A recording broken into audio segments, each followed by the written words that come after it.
Everyone at school mocked me for my anxiety disorder, not knowing I'm a published author with a genius IQ. I sat in the back row of my economics seminar, trying to make myself invisible while the professor lectured about my book, the one I'd published under a pseudonym 2 years ago while in a refugee camp about how economies rebuild after total collapse. Nobody here knew I was the author. I just looked like a freaked-out kid because my anxiety medication wasn't working and the lights felt too bright, reminding me of when my village burned down. Professor Mitchell noticed my shaking hands and announced to the class, "Looks like someone forgot to take their crazy pills this morning. This is what happens when admissions lets in charity cases who can't handle academic pressure." The entire lecture hall turned to stare at me while I tried to steady my breathing. "Maybe you should go to the counseling center instead of wasting everyone's time here. Actually, maybe you should just go back to whatever bombed-out country you crawled from." I stayed in my seat, focusing on my notes, but my hand was shaking too badly to write clearly. A student in the front row, wearing a designer suit, turned around and said, "He probably can't even understand the lectures. They really lower standards for refugees, don't they? My father says they let them in to make the school look compassionate, not because they can actually learn." Another student added, "He's probably illiterate in his own language." 2. These people come from places without real schools. When I asked a clarifying question about the material, Professor Mitchell rolled his eyes. "Can someone translate to whatever language he actually speaks? These international diversity admits never have the foundation for real academic work." He wrote my question on the board in deliberately broken English, adding random grammatical errors. "This is how you sound to us, like a child trying to speak. Maybe if your people had schools instead of wars, you could communicate properly." During the break, students surrounded my desk and one poured coffee on my textbook, then on my notes, then grabbed my laptop and poured it there too. "Oops, but you probably stole this stuff anyway.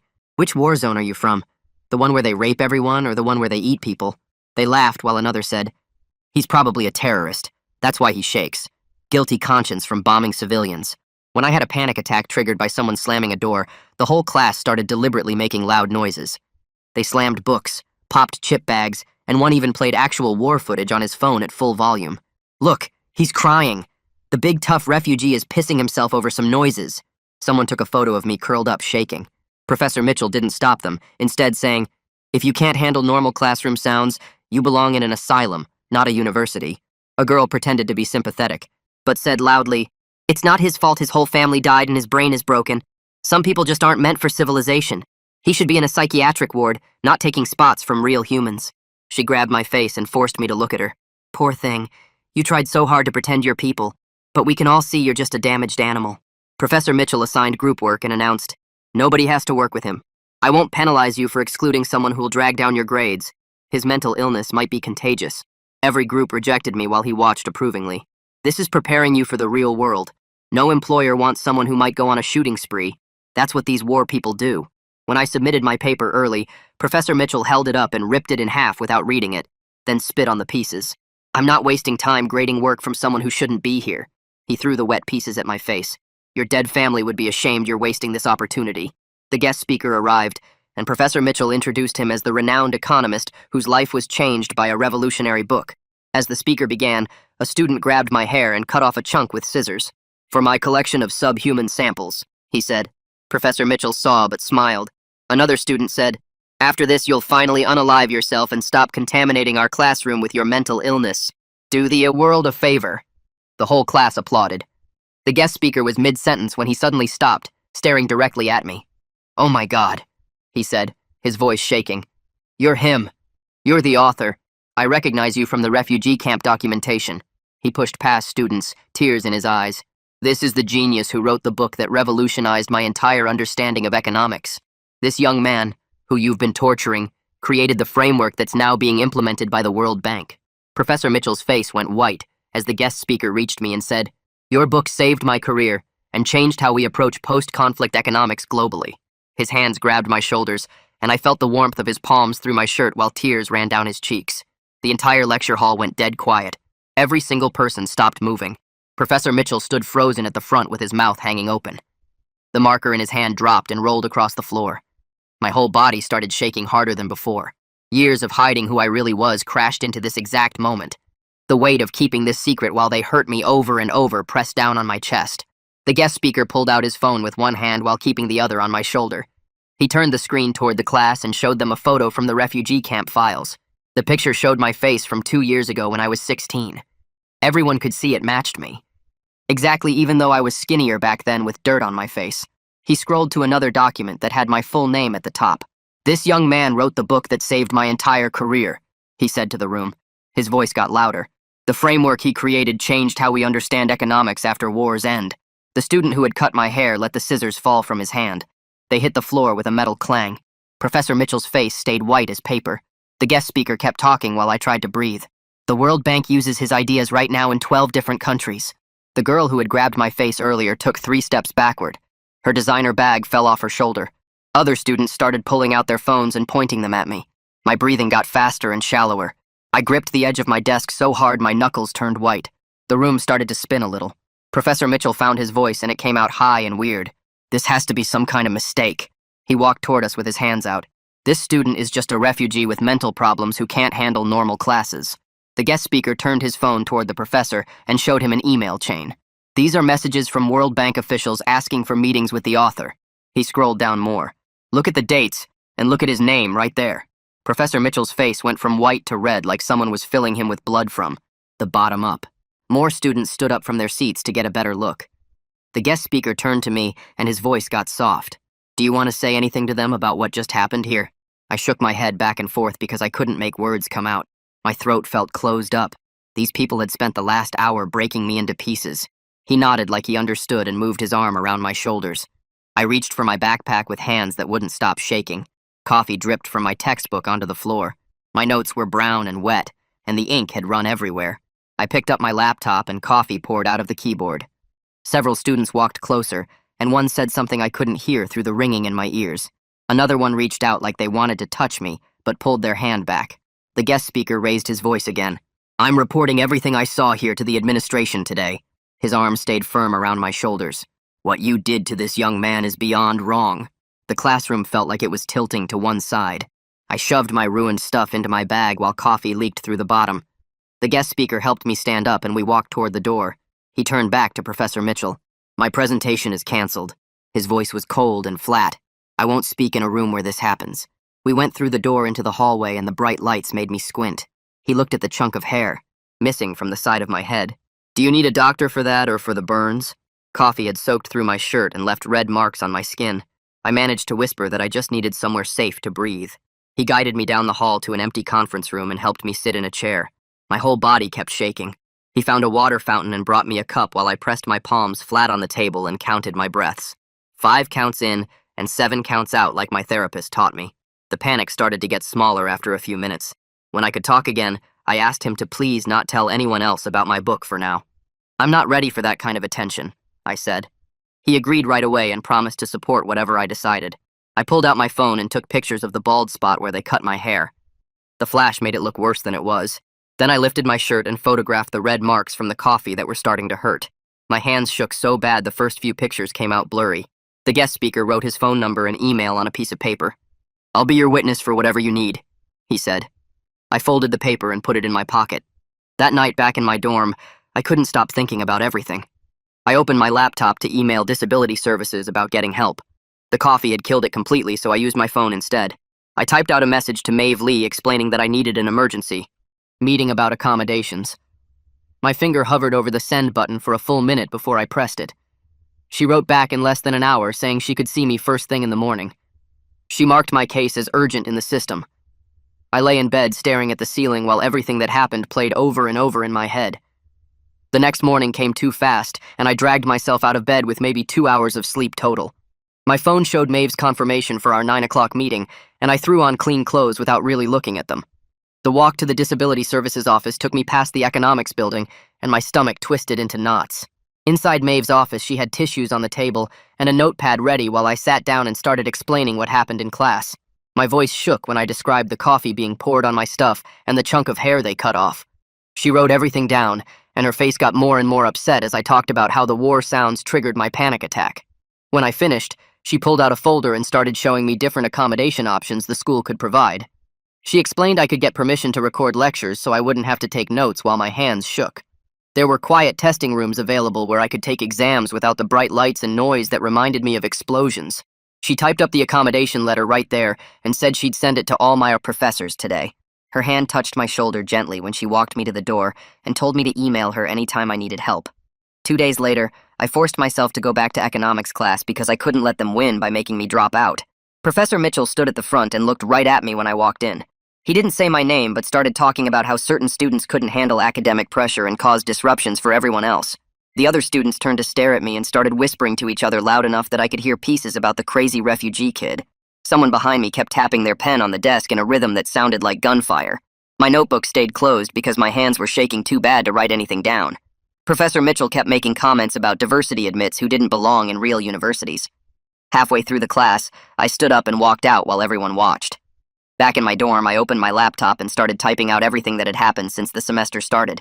The document filled up fast with dates and exact quotes from Professor Mitchell's comments about refugees and mental illness. I wrote down the names of every student who participated in the abuse and what they did. The timeline went back weeks with smaller incidents I'd tried to ignore before they got worse. Each entry had specific details about who was there and what they saw happen. The list got longer than I expected, and seeing it all written out made the pattern impossible to deny. My fingers kept typing for hours as I remembered more incidents and added them with careful notes about witnesses. 3 days went by while I stared at that document and tried to decide what to do with it. Part of me wanted to just switch to another section quietly and avoid the whole mess. But then I remembered surviving the attack on my village and living through the refugee camp and writing my book while everything burned around me. I opened the university website and found the Institutional Equity Office page with Carol Mackenzie's contact information. My mouse hovered over the appointment link for a long time before I clicked it and selected the first available slot. The confirmation email came through right away, and my anxiety spiked. But I told myself I'd survived worse than this. Carol's office had certificates on the wall and a recording device on the desk when I walked in for my appointment. She asked me to start from the beginning and took notes on her computer while I talked through the whole pattern of discrimination. Her questions were specific about dates and witnesses, and she wanted exact quotes when I could remember them.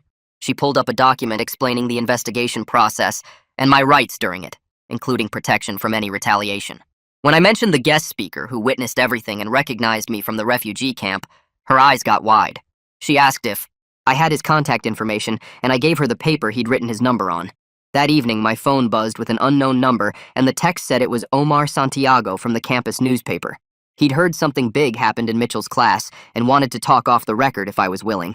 We met at the coffee shop in the student center where other people were around for safety. Omar pulled out a notebook and told me he'd been investigating complaints about Professor Mitchell for months. 3 other students had come to him with stories, but none of them wanted to go on record because they were scared. He showed me his notes without names, and the pattern matched exactly what I'd experienced. We agreed to share information carefully, and he gave me his encrypted email address for anything sensitive. The next morning, I woke up to an email from Franklin Doyle, who was the department chair for economics. He wrote that he'd heard I was having difficulties in Professor Mitchell's section and wanted to offer me a transfer to another professor with no penalty. His tone was professional, but there was something underneath that felt like he wanted this to go away quietly. I typed back that I appreciated the offer, but I wanted to stay in my registered class with proper accommodations and protection from discrimination. 20 minutes later, he replied asking for a meeting to discuss the situation further. While I was reading his email, another message came through from Carol, saying the guest speaker had sent his statement. She forwarded me a copy, and it was 3 pages of detailed description about what he witnessed in the classroom. He included documentation from the refugee camp showing when he met me and copies of his emails to World Bank officials about my economic framework. The statement used professional language to describe the abuse, but you could feel his anger through the careful words. Carol started her investigation by contacting students from the class and asking for their accounts of what happened. Her email to me said several students had already agreed to provide statements anonymously about what they saw. Some of them felt guilty for not stopping it and wanted to help make things right now. Their statements matched mine about the coffee and the hair cutting and Professor Mitchell encouraging the abuse. One student even had photos on their phone from when I was having the panic attack. I logged into the course website to check my grades and found something that made my jaw drop. Professor Mitchell had entered failing grades for assignments that weren't even due yet. The submission boxes were still closed, but somehow I had zeros for papers nobody had turned in yet. I took screenshots of everything immediately showing the dates and the closed submission status. Carol's response when I sent them was just 2 words, but I could feel her satisfaction through the screen. The next morning, Maeve sent an official email to Professor Mitchell about my approved accommodations for class. She copied the entire economics department on it and attached all the paperwork from disability services. The email listed everything clearly, including extra time for tests, permission to step out if needed, and the right to record lectures. Mitchell's reply came back within an hour, and it was only 3 lines long. He wrote that he would comply with all legal requirements as mandated by the university. The way he phrased it made it sound like he was forced at gunpoint. Maeve forwarded his response to Carol and added a note saying she'd seen this pattern before with him. 2 days later, I was eating lunch in the campus cafeteria when someone dropped their metal tray right behind me. The crash sent me straight into panic mode, and my whole body started shaking. My breathing got fast and shallow while everyone in the cafeteria turned to stare at me. But instead of running away like I usually did, I remembered what Maeve taught me about grounding exercises. I put my hands flat on the table and counted 5 things I could see, then 4 things I could touch. My breathing slowed down bit by bit while I stayed in my seat. After about 3 minutes, I was calm enough to finish my sandwich. It wasn't much, but staying there instead of fleeing felt like winning a small battle. That same afternoon, Omar's article came out in the campus newspaper about discrimination in certain departments. He didn't name Mitchell directly, but anyone who knew the situation could tell who he meant. The piece talked about refugee students facing hostile classroom environments and professors who made comments about their backgrounds. Within hours, the article was shared all over campus social media. Students started commenting with their own stories about similar experiences. The economics department suddenly had a lot more eyes on it. Walking to the library the next day, one of the students from Mitchell's class stepped right in front of me. He grabbed my backpack strap and yanked me backward while telling me I was making trouble for everyone. His face was red and he kept poking me in the chest saying I should drop the complaint. 2 campus security officers happened to be walking by and saw the whole thing. They separated us immediately and took both our statements right there on the sidewalk. The student tried to say we were just talking, but the officers wrote down that he'd grabbed me. They gave me a copy of their incident report and said it would be filed with the main security office. Carol called me that evening to say she'd gotten the security report already. She also told me she'd interviewed Mitchell that afternoon about my allegations. He apparently spent the whole interview talking about maintaining academic standards and managing classroom disruptions. He claimed I was too sensitive and couldn't handle normal academic pressure. Carol said his explanations sounded weak when she compared them to all the witnesses, statements she'd collected. She mentioned he seemed nervous and kept asking what evidence she had. The next morning, Omar texted me that someone had leaked an email to him. Mitchell had sent it to other economics professors last semester, complaining about diversity admits and refugee students. In the email, he wrote that these students lowered the quality of education for everyone else. He also made jokes about their English skills and suggested they shouldn't be admitted at all. Omar verified it was real by checking with his sources in the IT department. He published excerpts from it in a follow-up article that afternoon. The administration couldn't pretend they didn't know about the pattern anymore. Franklin called me into his office that same day to suggest mediation between Mitchell and me. He said it would be faster than a formal investigation and might help us both move forward. I told him no immediately and explained that mediation only works when both people have equal power. Mitchell controlled my grades and my academic future while I had nothing. Franklin seemed surprised by my answer, but said he understood my position. Carol later told me she was glad I refused and made a note about it in my file. When I got back to my dorm that night, there was a folded paper under my door. Another refugee student had written to say they knew what I was going through. They shared their own story about facing discrimination from Mitchell 2 years ago. They said they'd been too scared to report it, but seeing me stand up gave them hope. The note was anonymous, but they included details that matched other complaints Carol had mentioned. I scanned it and sent it to her as more evidence of the pattern. She replied saying this showed the problem affected more students than just me. The campus legal aid clinic gave me a free consultation the next week about my rights. The lawyer there explained I had grounds for both a university complaint and possibly a civil case. She went through all my options, including filing with the State Human Rights Commission if needed. Having legal options made me feel less trapped in the situation. She gave me her card and said to call if things got worse. Before leaving, I gave Carol a USB drive with audio recordings from Mitchell's classes. I'd been recording them on my phone to help with note-taking because of my accommodations. The recordings happened to catch several of his discriminatory comments, including the one about charity cases. Carol's eyes got wide when she listened to a sample of them. She confirmed these were admissible evidence since the syllabus said students could record lectures. The evidence against Mitchell kept growing every day. 2 days later, Carol called me into her office where she showed me a letter from the university stating that Professor Mitchell had been placed on administrative leave effective immediately while they investigated the complaints. My hands shook reading it, but not from fear this time. She explained a substitute would take over the economics class starting tomorrow, and Mitchell wasn't allowed on campus or to contact any students during the investigation. When I walked into class the next morning, the whole room felt different without Mitchell standing at the front. The substitute professor, an older woman with gray hair pulled back in a bun, introduced herself and said she'd been briefed on the situation. Students actually raised their hands to ask questions instead of staying silent. Some kids who never spoke before started participating. The guy who'd cut my hair wouldn't look at me, but a girl from the second row smiled and nodded when I walked past. Outside class, the reactions split hard. 3 students cornered me by the library to say I was making everything up for attention and that Mitchell was a good professor who just had high standards. They said I was ruining his career because I couldn't handle real academic work. But then 2 other students found me later to say they were glad someone finally reported him. One mentioned he'd made comments about her accent all semester. Another said Mitchell had failed him for missing class during a religious holiday, even though he'd gotten permission. I kept my head down and focused on studying, avoiding the dining hall when I knew the hostile students would be there. The substitute spent her first week reviewing everyone's grades from the semester. She pulled up Mitchell's gradebook on the projector and went through each assignment asking students to confirm what they'd submitted. It turned out Mitchell had been giving arbitrary grades to several students, not just me. She announced she'd regrade everything based on actual merit.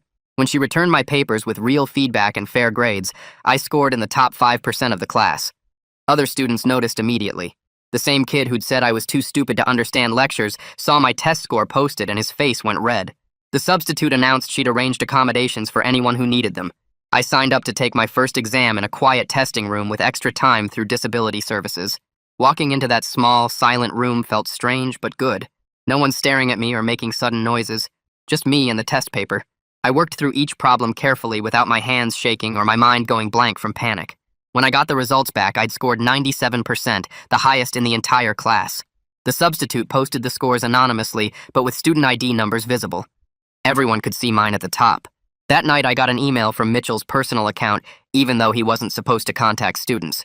He wrote that my complaint would destroy any chance I had of getting recommendations for graduate programs or economics internships. He said everyone in the field would know I was a troublemaker who couldn't handle criticism. He mentioned he had connections at every major economics program in the country. I forwarded it immediately to Carol, who replied within minutes telling me not to respond under any circumstances. She said this was clear retaliation and would strengthen my case significantly. She added it to the evidence file and notified the university's legal team about the contact violation. The next morning, the guest speaker emailed asking if we could talk privately. We met at a coffee shop off campus where he said he wanted to provide sworn testimony to the hearing committee about my authorship if I was comfortable with that. He pulled out a folder with photos from the refugee camp, correspondence about my book, and emails from World Bank officials discussing my framework. He said he'd respect whatever I decided, but wanted me to know he'd support me completely. I told him I needed time to think about revealing that part of my identity. He gave me his business card and said to call any time, day or night, when I decided. Later that week, I sat in Maeve's office going through the pros and cons of letting the committee know about my authorship. She had a whiteboard where we mapped out the potential impacts on my privacy, my academic career, and my mental health. She pointed out it would give context to Mitchell's discrimination, but might also bring unwanted attention. We talked about how I'd handle questions about why I hid it and whether I was ready for people to know. She said there was no wrong answer, just what felt right for me. She reminded me I'd already shown incredible courage just by filing the complaint. After 3 days of thinking about it constantly, I decided to let the guest speaker tell the committee, but ask them to keep it confidential from the broader campus. I called him and explained I wanted the committee to understand the full context of who Mitchell was discriminating against, but wasn't ready for public recognition. He said that was perfectly reasonable, and he'd make that clear in his testimony. We drafted a statement together about maintaining my privacy while ensuring the committee had complete information. Franklin Doyle asked to meet with me in his office, where he stood up when I entered and actually apologized. He said the department had failed to protect me and other vulnerable students from Mitchell's behavior. He offered to arrange an independent study for next semester so I wouldn't have to be in regular classes if I didn't feel safe. I thanked him but said I wanted to continue with normal classes as long as proper oversight was in place. He agreed and promised the department would monitor all professors more carefully. He also mentioned they were reviewing Mitchell's past course evaluations and grade distributions. Omar texted me that afternoon saying his investigation had turned up something big. We met in the student newspaper office where he showed me records he'd obtained through public information requests. 3 previous complaints had been filed against Mitchell over the past 5 years, all from refugee or international students. Each time the complaints were handled quietly with no real consequences. One student had transferred schools, another had dropped out entirely, and the third had switched majors to avoid Mitchell. The pattern was clear and went back years. Omar said he was writing a feature story about systemic failures in protecting vulnerable students, but would keep my name out of it unless I gave permission. I agreed to let him use the information carefully if it helped other students. 2 days later, Carol called me to her office where 2 other students were waiting. They both looked nervous, but determined as they told me about their own experiences in Mitchell's other classes. One was from Syria and had been called a terrorist repeatedly while Mitchell ignored it. The other was from Somalia and Mitchell had refused to grade her work fairly all semester. They wanted to add their complaints to mine after hearing about my case through the campus grapevine. The pattern made the case much stronger. The investigation expanded to include all of Mitchell's classes over the past 3 years. More emails started coming to Carol from former students who had transferred or dropped out because of him. The hearing date got set for 3 weeks out, and I felt my stomach drop when I saw the official notice. Maeve arranged for us to practice my testimony the night before in her office. Carol came too, and they walked me through what to expect from the committee. We went over each incident I'd documented and how to present it clearly. They helped me practice staying calm when describing the worst parts. Maeve taught me breathing exercises to use if I started panicking during testimony. Carol explained the committee would ask questions, but they'd be respectful, unlike a court cross-examination. We practiced until almost midnight with them playing different committee members. I barely slept that night thinking about facing the committee in the morning. I kept reminding myself I'd survived my village burning when I was 12. I'd lived in a refugee camp for 3 years and still managed to write a book. I'd taught myself economics from donated textbooks while bombs fell nearby. This committee couldn't be scarier than any of that. I put on my only suit and looked at myself in the mirror. My hands were shaking, but I made myself stand straight. The hearing room was smaller than I expected, with a long table where 5 committee members sat. I recognized 2 professors from other departments and 3 administrators I'd never met. They introduced themselves and explained the process would be recorded. I started with the first class where Mitchell called me a charity case. I showed them my documentation and photos of the coffee burns on my skin. I described each incident in order without crying, even when my voice shook. The committee members took notes and asked me to clarify certain details. One asked if I'd reported anything earlier, and I explained I was scared of retaliation. Another asked about my accommodations and how Mitchell had responded to them. I showed them the screenshots of him failing assignments I hadn't submitted yet. They looked at each other with concern when they saw those. After my testimony, they brought in the guest speaker who'd witnessed the haircutting incident. He wore an expensive suit and spoke with the authority of someone used to testifying. He described exactly what he'd seen and heard in that classroom. Then he explained who I really was and what my book had accomplished globally. The committee members sat up straighter when he mentioned the World Bank implementation. He showed them emails from international economists praising my framework. He pulled out a copy of my book and read a passage about rebuilding after trauma. The irony wasn't lost on anyone that Mitchell had been teaching from my work while abusing me. One committee member asked if he could verify my authorship, and he showed the refugee camp documentation. Mitchell's lawyer tried to object, but the committee chair shut him down immediately. When Mitchell's turn came, his lawyer tried to make me look unreliable because of my PTSD. He asked if my mental health issues might make me misinterpret normal classroom interactions. I stayed calm and explained my accommodations. Help me succeed like glasses. Help someone see. I pointed out my grades in other classes. We're all A's when professors followed the accommodations. The lawyer tried to suggest I was too sensitive for academic discourse. I responded that there's a difference between academic rigor and personal attacks about dead family members. The committee didn't look impressed with his arguments at all. One committee member actually told the lawyer to stick to relevant questions. After 6 hours of testimony and deliberation, the committee called us back in.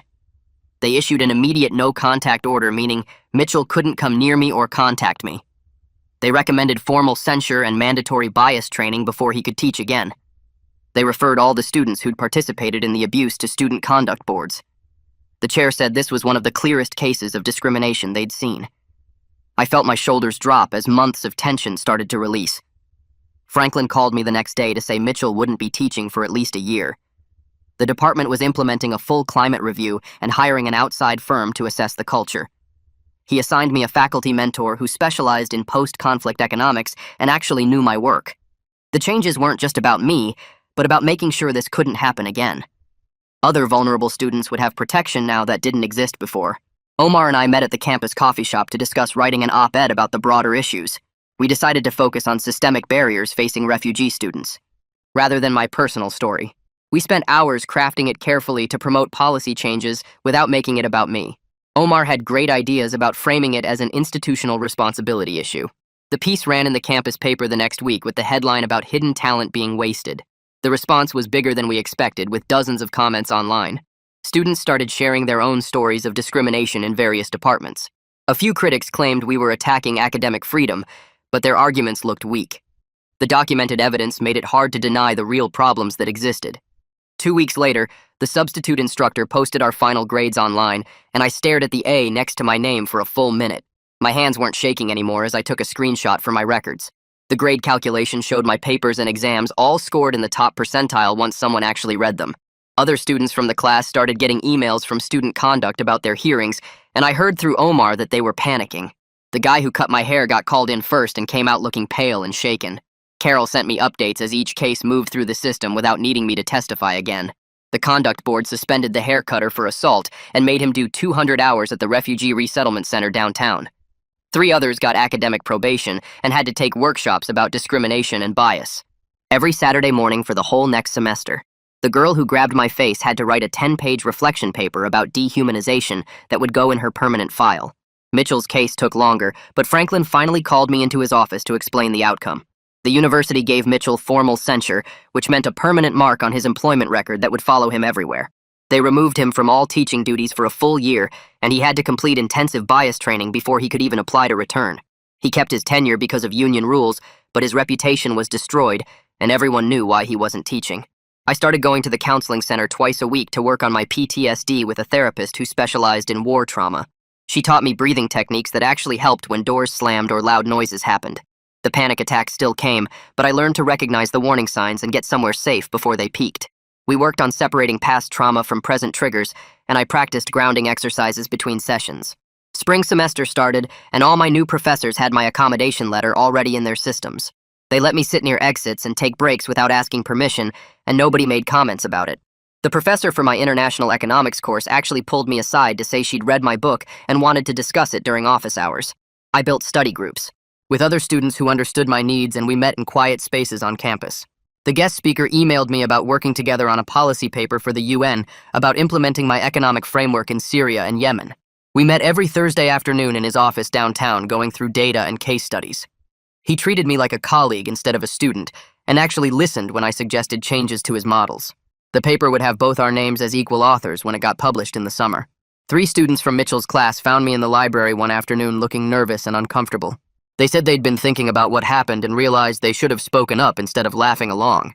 One admitted he'd been too scared of Mitchell to say anything, but knew that was no excuse for letting it continue. I told them I accepted their apologies, but we weren't going to be friends, and they seemed to understand that boundary. More students started nodding at me in hallways, or holding doors open like I was just another person on campus. The International Student Office asked if I'd speak at orientation for new refugee students, but I said I needed more time before I was ready for that. Walking past the economics building one morning, I decided to take the long way past Mitchell's old lecture hall. The door was open, and a different professor was teaching a completely different class inside. Students were actually raising hands and asking questions without fear, and nobody was getting mocked or humiliated. I stood there for a moment watching normal education happen in that space where so much pain had happened to me. My shoulders stayed relaxed and my breathing stayed steady as I watched them learn. I walked away with my backpack feeling lighter than it had in months and headed to my next class. The truth about who I was had changed everything, even though most people still didn't know about my book.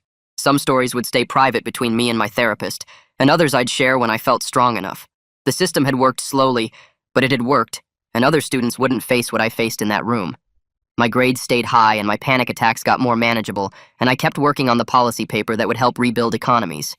Everything that happened made me stronger, even though I wouldn't wish it on anyone else. The university was different now, with new policies and training and oversight that hadn't existed before my complaint. I controlled my story now, and nobody could take that away from me again. Thanks for letting me poke around these questions with you today. Really hope my little wonderings were worth your time. I'll catch you next time. Subscribe for more content like this.